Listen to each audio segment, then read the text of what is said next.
Talagang napakaganda dito. Wala kaming kapitbahay dito. Ito daw yung area ko. Sabi ng papa ko may ibibigay sa lupa dito sa akin eh.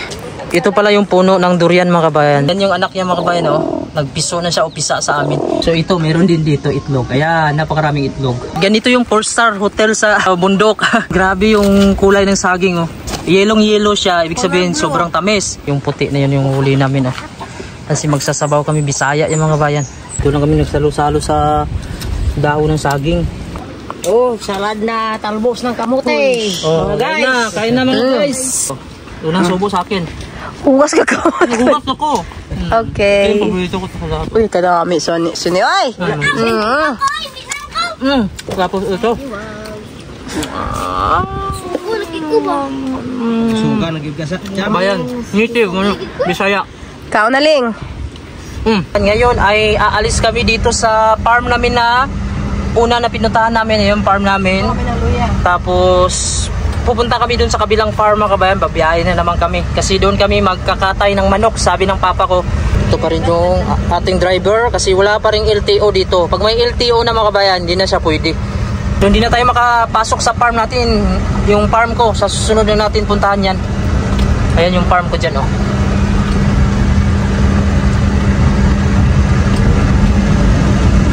Ito yung farm ko mga kabayan, ito.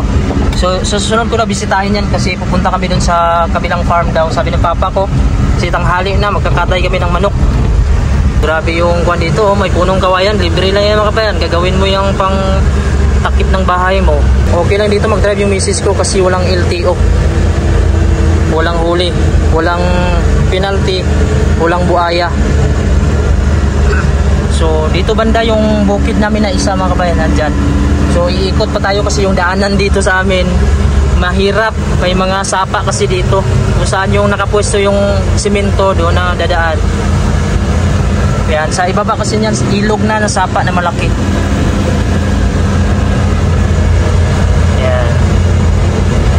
Ayan dito yung sinasabi kong sapa. Ito malinis itong sapa ito mga kabayan. Oh, pwede mo yung inumin yan yung sapa na yan. Ito may bridge dito. So ito, sige diretso lang. Mga kabayan, dito lang yung highway. Tapos yung area kasi namin papasok. So ngayon dito natin ipaparking yung sasakyan namin. Papasok kami dun sa area mga kabayan kung saan yung farm namin. So medyo hindi lang makadaan yung multicab dito mga kabayan. Pwede man siguro makadaan pero maliit kasi yung daanan dito. So maglalakad na lang kami papasok. Ito mga kabayan, dati itong area ng aking lola at lolo. Kaso yung lolo ko namatay ng maaga. Tapos yung lola ko nagkasakit na siya. Bininta niya na dito mga kabayan. So dati kasi wala din kaming pera. Kami sana yung bibili. So hindi namin ito nabili. So napakalawak ito mga kabayan na area na to. Hanggang dun sa unahan. Siguro may 1 hektarya ito mga kabayan. Bininta dati. Hindi ako nagkakamali. Year 2010 siguro mga kabayan. 2010. Kuhan pa ako noon, kasagsagan pa ng college noon, gastos pa, so wala kaming pera. So dahil nagkasakit yung lola ko, wala din ipon, yun bininta niya ito. So ito yung daanan papasok doon sa amin. Medyo mahirap kasi yung daanan dito kasi yung area namin nandun pa sa dulo at wala pang access dito na daanan ng sasakyan. Ang makapasok dito yung mga motor lang mga kabayan.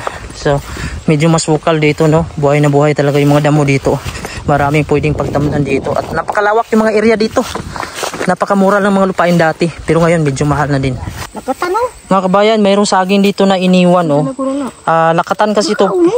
Pagka maliliit kasi mga kabayan, hindi na nila binibinta yan. Tinatapon nila lang yan dito, yung mga reject na mga lakatan. Pero tingnan nyo naman yung laman. Orange na orange. Ang lakatan kasi matamis ang saging niya. Napakatamis talaga. Kaya yung saging na lakatan hindi na pwedeng i-export sa labas dahil dito sa Pilipinas kulang pa siya. Tapos ayan, may puno ng marang. Tapos ayan mga kabayan, may mga bayabas. So sino nakakaalam mga taga-bundok yung mga bayabas oh. Tingnan mo naman oh, tumutubo lang dito libre. Hindi tao nagtanim niya na. Ayan oh. Ibon yung nagtanim yan. Yung tain nila yan. Ayun, napakaraming hinog oh. Yan. So maraming pwedeng kainin dito. Ayan oh. Oh. Punong-puno ng bayabas. Hindi tinanim ng kanyan, tinanim yan ng ibon. Kasama yung Diyos. Kasi siya gumawa sa atin lahat. Ayan. Napaka masuka lang dito mga kabayan, napakaraming mga damo talaga na tumutubo. isa din sa dahilan kung bakit mataba talaga mga kabayan yung lupa. Kasi kahit anong damo tumutubo dito. Ito mga kabayan, ito na yung area namin. Talagang napakaganda dito. Wala kaming kapitbahay dito. May bahay kami dyan. Ito daw yung area ko. Sabi ng papa ko may ibibigay sa lupa dito sa akin eh. Tapos yung barangay namin, ayun lang mga kabayan, yung barangay namin. Yan yung barangay namin. Napakalapit lang naman pag mag-shortcut ka dyan sa ibaba. Kasi walang daan ng sasakyan. Kaya yung highway nandito kasi sa gilid. Ayan. O yung papasukin natin mga kabayan ha. Matagal na akong hindi nakabalik dito. Siguro may simula nung nag-abroad ako mga kabayan, bihira lang ako makapunta dito kasi saglit na yung bakasyon ko. Ayan o. So dito bakante pa o. Hindi man lang natamna ng kung ano. Ayan. So ito yung daanan namin mga kabayan o. Pero makapasok yung motor dito. Ayan. So punta kayo dito sa bukid sa amin o. Ayan, may mga niyog. Ito talaga yung area din ng papa ko dati na nabili niya pa dati yung maliit pa kami. Yan, isa sa mga nabili niya ito.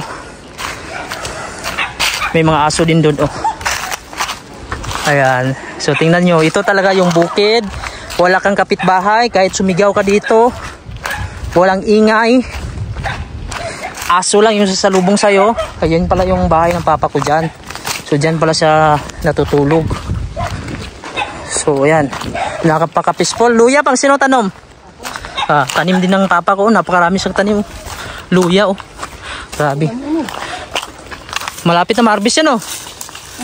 Oh, malapit na ma-harvest yan kasi pag mag-yellow na yung dahon, pwede nang harvestin yan. May durian mga kabayan oh.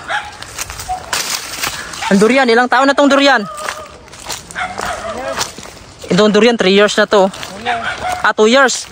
Tapos mga 3 taon, bunga na to. Oh, tatlong taon mga kabayan, bubunga na to. Oh, madaming punong niyog dito. Baba. Yeah. So pasukin natin dito yung bahay ng papa ko. Payag. Payag. Kamalig. Kamalig. Tawag sa amin yung pag nagpunta ka ng farm, dito ka magpahinga, pwede ka din matulog dito. So yan, wala talaga kami dito ng kapitbahay oh. Aso lang sa salubong. So may mga rambutan sa dito na tanim, langka, ayun, avocado, durian mga kabayan, mga 3 taon makatikim na tayo nito. 3 taon ba na makatapos? 2 years na to, di ba? Yan, makatikim na tayo ng durian. Anong klaseng durian? Puyat? Yan, napakaraming tanim niya dito. Hindi kagaya dati mga kabayan, puro mais na yung tanim namin. Kasi sa mais lang kami umaasa ito, napakaraming luya. Ay, yung niyog na yun, oh. Yan pa yung naakyat ko dati. Oh. Pag ganitib, matagal talaga yung kuwan niya, lifespan. So pwede na kaya mag-for-good mga kabayan. Pwede na kaya mag-for-good. Masarap talaga dito sa probinsya pag may tanim ka, maganda lang yung kitaan, yung bili ng mga negosyante sa produkto namin. You know? Puro durian. Ayun. So wala tayong kapitbahay. So hanggang doon, yan sa dulo mga kabayan, hanggang doon sa dulo. Yan. So medyo maganda dito, mag-relax pala oh. May tubig na dito? Hala. Sambe! Ayun, may punong bayabas mga kabayan. Ayun na yung pamangkin ko. Ayun, ang laki ng bunga ng bayabas. Oh, native na no? Ang laki ng bayabas oh. Ayun oh. Grabing laki ng bayabas. Ayan. Grabe. Ayan, hanggang dito sa ibaba. Ayan, may mga durian dito. Tapos malamig. Yung simoy na nga, yung durian. Mga puno ng niyog. Hanggang doon sa dulo mga kabayan. At yan yung paahon na yan. Sa amin din yan. May mga saging. So yan, may mga saba din dito. Tapos sa ilalim kasi natin ito, pangpang na to. Yung suba sa amin o sapa, na malaking sapa. Pwede din dyan maligo. Yan. So maraming mga ibon dito. Ayan, pangpang na to dito. May mga kawayan oh. Ayan, kung maririnig mo. Ayun oh. May mga manok. May manok pala yung papa ko dito. Kala ko ibon. Ayan, may manok sa loob oh. Ayan, marami pala sa manok dito. May manok pala sa papang Dre. Ayun oh. Ayan, napakasarap pala dito mamuhay. Mahulog ka dyan siya ba? Ayan. Ito na yung mga alaga ng papa ko ng mga manok na native mga kabayan. Napakarami yan dito. Kaso yung iba gumagala. Kasi parang pre-rent yung tawag yan. Kahit saan lang sila pumunta. Wala naman dito mga bahay kasi. Tapos yung tubig namin dito abundant din mga kabayan, no? 24 hours yan ha. Ang lakas oh. Malinaw, mainom yan. Galing sa spring yan mga kabayan. So napakaganda ng kwan dito. Pagka nagpurgod ka talaga mga kabayan, no? Yan. So yun, dito may mga daanan din papunta dun sa may sapa oh. Sapa din sa baba mga kabayan ha. Ayun oh. Pwede mo tamnan pa dito. Napakalaki ng area ng papa ko dito. Pero ito mga kabayan, pinahati-hati na to ng papa sa amin dito na magkakapatid. 4 kami. Hanggang dun sa itaas. Dito siguro may, hindi ko alam kung may 2 hektarya ito. Abot hanggang dun sa ibaba. So 2 hektarya siguro ito mga kabayan. So pero ako hindi naman ako naghingi sa papa ko ng part mga kabayan kasi meron naman akong sariling lupa. Pero sabi niya bibigyan niya daw ako. So ito marami siyang manok dito. Yan. So tingnan natin yung loob ng bahay ng papa ko, ay pakita ko sa iyo. Bahay, yung kamalig, yung tambayan lang. Ayun, tambayan lang to dito mga kabayan. Stockan lang to dito ng mga luya, napakaraming luya. Ayan. So hindi lang nilinis talaga to dito kasi tambakan lang to ng mga gamit dito ng mga mga luya, yung mga pananim niya. Ayun. Ano yung ginagawa niya dyan? Natutulog sila. Diyan sila natutulog. Malamig dito eh. May solar yung papa ko. Ito, napakaraming luya oh. Pera yan mga kabayan. Ayan. So dito kami kakain mamaya. So may mga pananim pa sa dito. Hindi ko alam kung ano to. Ano na yung sibilya pang? Kahoy. Kahoy. Ano kahoy na eh? Ito mga kabayan, kahoy na lawaan to. Hardwood yung mga kabayan. Yung lawaan. Oh, itatanim pa to. Kasi matibay yan, lawaan, nara, yan yung mga hardwood ng mga kahoy, yan, itatanim niya yan dito for the future. Yan oh, yung niyog natin na iba hindi pa namunga pero malapit na to. Kasi mataas na, boss, may avocado. Yan, so masarap dito mamuhay. Yan, tingnan mo dito. Yan, so naalala ko pa dati, maisan lang to talaga mga kabayan, walang bahay, puro mais lang to dati. Yan, walang kabyo-byo, wala din mga tanim ng mga rambutan. Tapos ito mayroong ano, may na tawag nun, maginaglumlum, may manok. Nangitlog siya. Tapos may malunggay tumubo lang dito sa gilid. Oh, malunggay, di ba? Napakaganda. Ayan yung anak niya mga kabayan, oh. Nagpiso na siya o pisa sa amin. So hindi ko alam kung abot ba yun ng 10. Ayan, oh, mayroon pang itlog sa ilalim. So pinapainitan niya pa. Tapos dito tingnan natin, mayroon din dito nangingitlog. Ayan, nangingitlog siya mga kabayan, oh. Yung manok dito. Tapos dito sa kabila titingnan natin ha. May nangitlog pa dito. Ito nangingitlog pa siya oh. Ayan, nangingitlog. So marami sila nangingitlog. So ito meron din dito itlog. Ayan, napakaraming itlog. Kukuha ng butong yung papa ko. Ayan. Dwarf ni pa? Native. Dwarf eh. Native daw ni native. Ito maganda kasi native, matagal yung kanya, bunga niya tuloy-tuloy. Matagal din sa mamatay. Ayan. Nahulog. Tuwang-tuwa yung anak ko. Sa'yo yan, Ling. Isa, Ling. Para maka-experience kayo ng buhay bukid. Hindi lang kayo puro sa bahay. Isa-isa lang kayo. Isa lang. Ayan, dito marami ditong makain sa bundok. Bukid. Ayun, sa'yo yun, Ling. Swerte ni Ling. Wala ni dagan. Hindi na si Ling magkuhan. Magbudlay, maglisod. Ayan mga kabayan, bubuksan ng papa ko kung butong talaga to. Maganda kasi yung butong na medyo kuan siya, malambot lang sa kainin.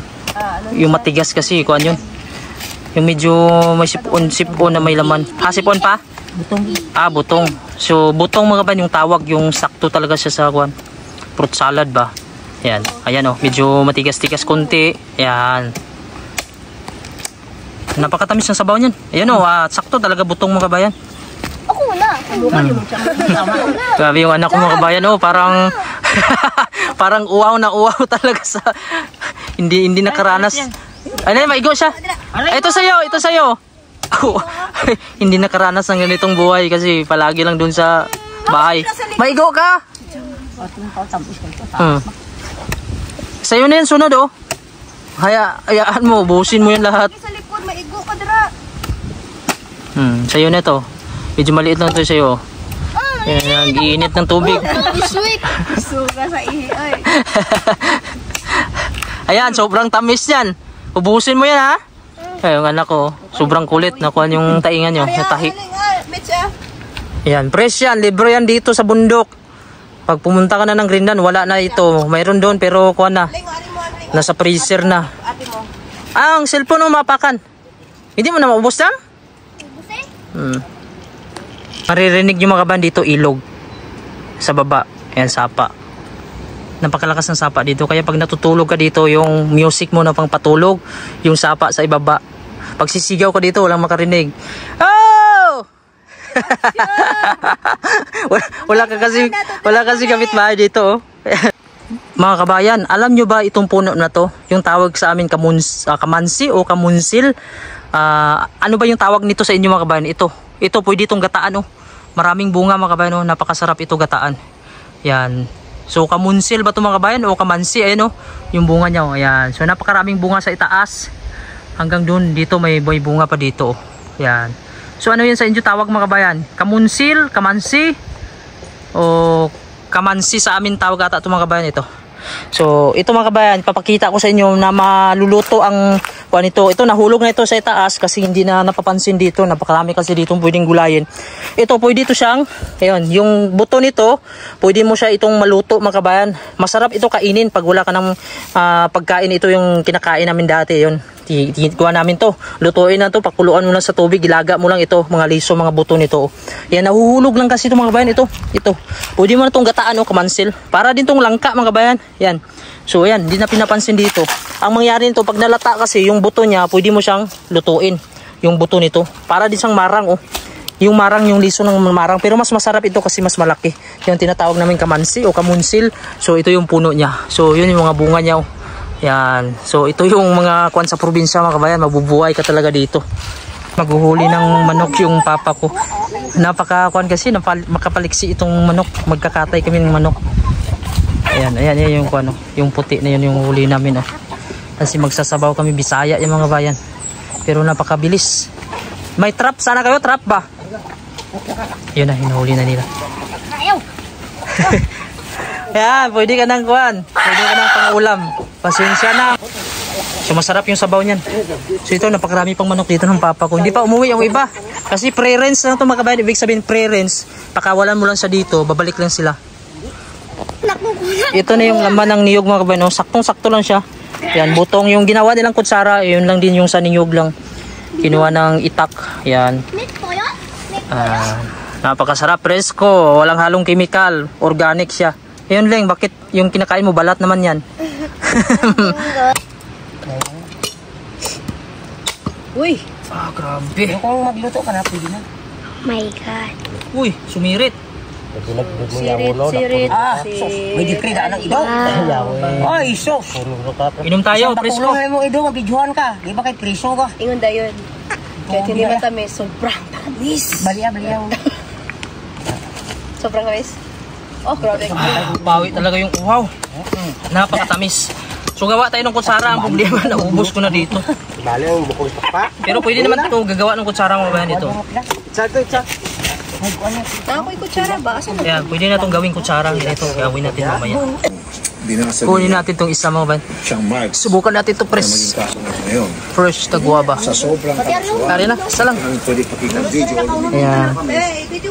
Native din, no? Native to. Ay, di na ta, amiga. Iaway mo ko. Bawal ka mo di magsali.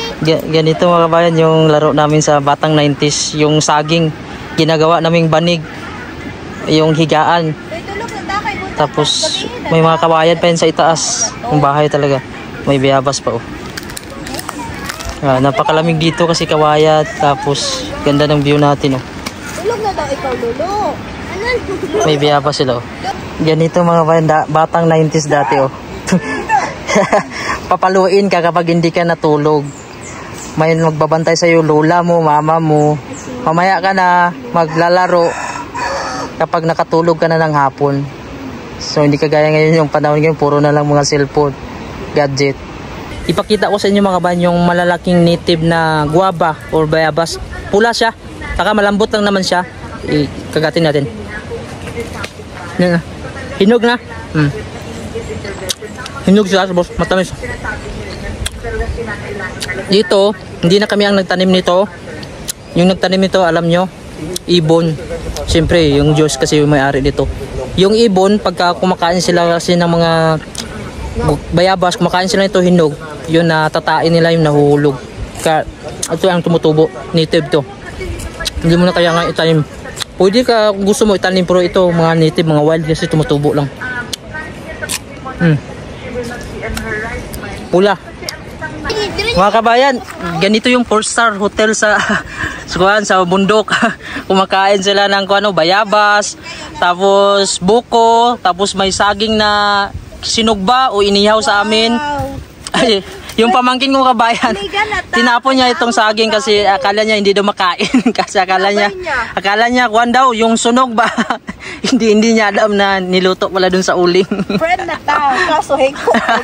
Anak ka sa kabayan, grabe yung kulay ng saging oh. Yellow siya, ibig sabihin sobrang tamis. Maitim lang yung kuan, balat kasi sunog. Ayan oh. Yellow. Kuha kami ng kamuti nung papa ko, sabi niya maghukay. Kamutihan yan dito mga kabayan, marami siyang tanim dito. Punta kami dito sa kamutihan ng papa ko mga kabayan. Nandun lang yung bahay oh. Tapos bababa kami dito. Ito, kamuti na to. Ito, may mga laman na to, ang kamuti na to. Kasi yung kamuti kasi 4 months mga kabayan, makakuha ka na ng mga laman. Pag hindi mo lang patayin to, tuloy-tuloy lang to. Yung dahon nito, pwede mo din tong magulay. Maghukay yung papa ko ng kamuti dito. Tingnan natin kung may mga laman. Marami ng kinunan to. Hanggang dito yun, kamutihan niya. Yun sa dulo. Yun yung boundary namin no, yung kahoy na yan. Yan, bababa. Tingnan natin mga kabayan. Ito, may laman oh. Yan. So, yan lang yung kamuti dito. Tumutubo lang mga kabayan. Dati mga kabayan, yung mga tanim talaga namin dati, talagang mais lang yung tanim namin. Kasi yun lang yung mabilis mabinta dati. Yung mga kamuti kasi mura lang dati. So ngayon nag-change na kami mga bayan, nagtanim na kami ng mga niyog, luya, tapos saging. Hindi na kami nagtanim ng mais kasi napakalugi. Magkano na yung kilo ng mais, tapos magkuhan ka pa ng mga pataba, mga similya niya, bibili ka pa. Kaya laging lugi. So ito binuhay na ng papa ko, tinamnan ng mga prutas, niyog, luya, yan kamuti, yung mahal yung kamuti. Magkano kilo kamuti kami pang? 30. 30 pesos daw yung kilo ng kamuti. Tapos sa palengke, 60. 40. 45. 40, 45. Na-scam ko, nagpagdiya ko, apat sa ako. Tapos? Hindi nabayaran pa rin. Tapos, asan to karon? Wala utang na to. Kahit maliliit itong kamuti mga kabayan, matamis itong kamuti na to dito sa bukid namin. Ito lang muna yung nakuha namin kasi hindi naman namin maubos to. Hindi naman sa sobrang laki, pero matatamis itong kamuti, violet yung kulay. May mga ibang kulay nito, may yellow, may puti din. Ayan, violet yan. Kabayan, yung anak ko parang nakawala talaga sa kwanto. Sa hawla ba? Alam mo yung ibon. Nakarating na sa tayo, so nagsayaw-sayaw na. Grabe, sobrang likot talaga. Hindi niya kasi naranasan yung ganitong buhay sa bundok. Doon yung palagi sa bahay. Cham, baba ka na, Cham! Malayo na yung pinuntahan niya. Hoy, baba na! May ihalas dia. Ito yung gustong-gusto ng mga manok mga kabayan, no? Yung tuloy-tuloy yung tubig. Pag nauhaw sila, makainom sila mga kabayan agad. Kasi importante sa manok yung tubig. At saka napaka-presko yung tubig natin, napakalinis yan. Kukuha yung papa ko ng kamansi, yung tawag dito. Ano sa Tagalog to? Kamunsil? Kamansi din. Ayun, napakaraming bunga. Masarap kasi ito gataan. Hindi na kasi ito pinapansin dito pagkakuan. Nalalata na lang ito. Mahulugan kayo, ayan oh. Ayan, talagang napaka-presko, sariwa. Yan. Parang marang na maliit, parang durian. Pero sa loob parang langka. Langka. Parang langka yung loob niya din. Tapos yung buto niyan, pwede na yung pag nahinog kasi ito, yung buto ang masarap kasi nito, laga mo. Akit yung papa ko mga kabayan, kukuha siya ng niyog na butong. Kasi matamis daw yung sabaw nito. Native kasi ito. Ito yung ginagawa ko din dati, umakyat ako ng niyog. Pero hindi ko alam kung kaya ko ba ngayon.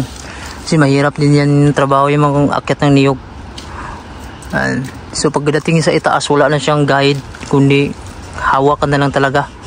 Hinay lang Yan, dapat makapwesto ka sa itaas. Kasi pagka hindi, madulas, taka mga ngawit ka, ngangalay. Sa mga hindi pa nakakaalam, no, yung trabaho pala ng papa ko dati, isa siyang manunuba or yung kumukuha siya ng coconut wine sa itaas. Umaga hapon yun yung akyat niya. Kaya nagsikap ako mga kabayan na makapagtapos ng pag-aaral, masuportaran ko sila para hindi na siya aakyat ng niyog kasi napakadelikado lalo na pag umuulan. Kailangan kasi niyan aakyatin niya sa umaga, kukunin niya yung tuba. Pagkahapon lilinisin niya naman sa itaas. Inaakyat na lang talaga yan ganyan. Para malinis mga kabayan yung tuba niya, iyon yung pinapapaaral niya sa amin. So nagsumikap ako mag-aral para hindi siya aakyat magtutuba. So dito na siya nakapokus sa farm na tatanim na lang siya dito ng mga kung ano-ano, mga kamote, mga luya, binibinta niya para magkapera din siya. Pero binibigyan ko naman sila ng pera ng mama ko. So, yung papa ko may sarili din siyang income kasi nagtatanim siya ng mga saging. So ito napakahirap na trabaho kasi yung mag-aakyat ka ng niyog, napakadulas lalo na pag umuulan. So ayun mga kabayan, kukuha na lang niyog yung papa ko. Kukuha kami ng bukayoon mga kabayan. Alam niyo yung bukayoon, medyo matigas-tigas siya kunti. Hindi naman siya panggata din. Ayan. So masarap yan mga kabayan, ibukayo namin. Ayan, so tatlo lang kukunin niya. Ayan. Ito pala yung puno ng durian mga kabayan. Sa mga hindi nakakaalam, no, hindi kabisado sa puno ng durian. Ito yung puno niya, grafted ito. Sabi ng papa ko, 5 years daw mamunga na ito. Pero ito 3 years na daw ito mga kabayan. So maliit lang, mababa lang kasi yung mga grafted. Kasi mabilis lang silang mamunga. Tapos 5 years mga kabayan, 2 taon na lang daw mamunga na ito. Tapos 20 na puno yung tananim niya dito na area na to. Doon sa kabilang farm namin may mga durian din doon. So ito, napakarami na ditong puno ng durian. So hindi din madali mga kabayan na yung magtanim ka dito ng mga puno ng durian kasi gagastusan mo din yan ng similya, patanim ka, lilinisin mo pa, alagaan mo yan, bantayan mo kasi yan kasi mamamatayan. Tapos itong mga niyog, itong mga ininvest dito ng papa ko, hindi din to madali. Kasi nga mga kabayan, kailangan mo dito ng sipag din. Kasi hindi naman ito tutubo mga kabayan sa pagsabihin mo lang, kailangan mo talaga yan ng tamang pagpapalaki. So ito yung puno ng durian. Pag namunga itong durian mga kabayan, medyo tataas pa to konti. Dito lang yan siya sa gilid. Ayan, dito siya tutusok-tusok lang yan siya dito. Kaya hindi ito delikado pag mga grafted kasi mababa lang siya. Pero tataas ng tataas din to siya pag mamunga na siya. Ayan, so may mga rambutan din doon. Tapos may lansunis din. So hanggang doon sa itaas may mga tanim yan doon mga kabayan. Ayan, malawak, medyo malaya to dito. Yung pinuntahan namin kanina mga kabayan, nandun lang sa harap. So sa harap nito. Pero yung daanan natin, nandyan sa itaas kasi kung dito, sapa to dito mga kabayan. Malakas na sapa to dito. May bahay pa nga doon sa ibabaw. Ayan, sapa to dito. Kaya so malakas yung agos ng sapa, pwede din mainom. Diyan yung area ko, dyan sa kabila. Kaya umikot lang kami doon yung sasakyan. Ayan. So may shortcutan dito tao pababa. Mas madali lang siya. Pero dahil sasakyan yung ginamit namin, dito kami dumaan sa highway.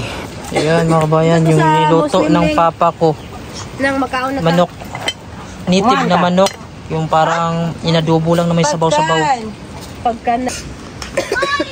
Mga kabayan, magbudol fight na tayo. Ilapag natin yung kanin dito. Ay, dili lang. Ay, dili lang. Ayan. Yung iba magplato lang. Magplato kayo. Ano plato? Magplato kayo. Si Chamba. Sige Sabawan pa. na? Sabawan na? Itanan na na. Di, yung iba ng plato mo, iba. Ay, kani diri na. Sinakapang plato ba? lang ka? Sige. Ito lang. Tama na ni. Sabaw! Sabaw. Namigit ba? Tama na. Oh, native. Pangit kayo kung sabawan. Tapos kutsara. Native manok mga kabayan, napakasarap. Oh, paa. Kita mo kamukling Grabe, nag-video. napakasarap. Batikulon. Kutsinila. Tinai. Tinai, oh. Ah, grabe. Sarap nito. Bayot yan. Native. Native. Oh, salad na talbos ng kamote. Oh, Mga kain na mga guys. Oh, unang subo sa akin. Hugas ka ko. Nagugas ako. Okay. Yung paborito ko sa lahat. Uy, kadami. Suni, oy. Tapos ito. Suga nagigasa. Bayan, native, Bisaya. Kao na ling. Kumanta. Kain na po tayo mga kabayan. Ito lang yung ulam namin dito na nakayanan. Native na manok, Bisaya. Ayan, napakasarap yung pagkaluto kasi medyo kan siya. Gisa na may sabaw-sabaw ba.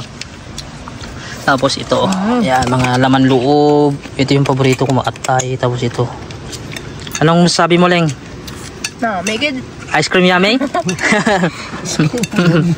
Tapos meron kaming dahon ng kamote kanina. Oh. Yan, may isda pa. Yan, kain po tayo mga kabayan. Dito lang kami nagsalo-salo sa dahon ng saging. Kasi masarap, malasa kasi. Ito yung laman loob yung paborito ko. Hindi nyo paglabaya kaya ihatag ka ng mga iro. Yan. Kamabok sa lang. Pagkaan yung mga taga-bundok. Ayun mga kabayan, ngayon ay pauwi na kami. Tapos may dala kami ditong mga buko. Yan, butong yung tawag sa amin, buko yan. Napakarami. Tapos ito kamote. Tapos may sobra pa yung native na manok kanina. Paa. Dali namin doon sa bahay kasi sa bawa namin yan. Tapos itong kamansi mga kabayan, dalhin din natin ito. Masarap ito gataan, oh. Presko pa. Ito na yung area namin mga kabayan, oh. Kahit ganito to, matatamnan pa rin, oh. Natamnan ng saging. Tapos ito na yung bahay namin, oh. Yung kinainan namin kanina, may mga niyog. Hanggang doon yan sa baba, malawak pa to sa baba. Tapos yun yung sabi ko na sapa, yan. May shortcutan dyan sa baba, pwede maligo dyan. May naliligo nga doon, oh. May naliligo sa baba. Yan. So ito yung buong area namin dito. Siguro na mga 1 hektar. Abot na 1 hektar pa na, oh. 1.8. 1.8. Magdalawang hektar pala to dito hanggang dun sa dulo. Yung area ng papa ko. So mula dito, boundary kasi ito. Ayan. So yung pinuntahan namin kanina, dun lang yun, oh. May mga saging. Ayan, oh. Ayan. Dyan yung pinuntahan namin kanina na may mga saging. Tapos ito pa yung area dito na madadaanan muna namin. Papunta dun sa kalsada. Ayan. So ganito yung pamumuhay namin dati, yung ito mais lang. Ito mahirap sa mais. Mura lang yung bili ng mga buyer. Kaya malulugi ka. Yung pinabayaan na nga na lang to. Baka ipakain na lang to sa mga baka. Tapos ito yung madadaanan natin papunta dun sa highway. Grabe dito mga kabayan, pinabayaan lang dito. Hindi na nila pinapansin yung mga lupa dito. Parang pinapakainan na lang siguro nila to ng mga hayop. Kasi yung mga saging, tingnan mo, hindi man lang nila minintin. Siguro sobrang lawak na ng lupa nila dito, hindi na nila ma-maintain. So napabayaan, no? Kasi malalaman mo hindi malinis yung sagingan nila. Tapos yung madadaanan dito, hindi din malinis yung daanan, medyo masukal lang siya mga kabayan. Pero ito talaga yung daanan namin papunta doon. So obligado lahat dito na dumadaan, lilinisin ito. Ayan. So medyo malamig talaga dito. At walang ingay dito mga kabayan, oh.